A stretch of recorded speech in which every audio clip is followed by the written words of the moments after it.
খুশি তো নাকি? এক তো পরিবেশটা খুব বড় না, মহল্লাটা 200-500 ঘর মানুষ না। দ্বিতীয়ত সারা রাত জলসা করেছেন কিন্তু আপনারা বক্তারা না, বজায় রাখার দায়িত্ব কিন্তু আপনাদের। আমি নেমে গেলাম, এইবারে সব হুড় উঠে যাবে না, ঠিক হবে না। একজন আলেমের সম্মান আছে না, নেই? আছে না? আমি বলছিলাম আমি অযোগ্য নগণ্য, আমার থেকে যোগ্য যোগ্য ব্যক্তিরা আছেন।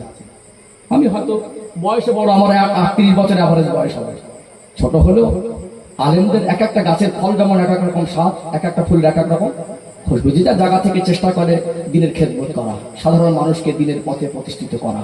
এই জন্য ভাই এসেছেন, আমার বয়সের ছোট, আমার অত্যন্ত স্নেহভাজন, আপনাদের খেদমতে রেখে যাচ্ছি। ওজু ইস্তেঞ্জার প্রয়োজন হয় একসঙ্গে না উঠে এক একজন উঠলেন, আবার যারা খাওয়া দাওয়া করেছেন আসবেন, পরিবেশটাকে বজায় রাখবেন ইনশাআল্লাহ। আমার জন্য দোয়া করবেন, এইটুকু বলবো, ইসলাম আল্লাহ আমাদের জন্য বোঝা হিসাবে চাপিয়ে দেয়নি।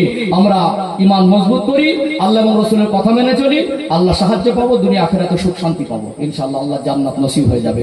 ভাষায় ভঙ্গিতে কথা শব্দ চেয়ে আলোচনা কষ্ট পেলে ক্ষমা নজরে দেখবেন।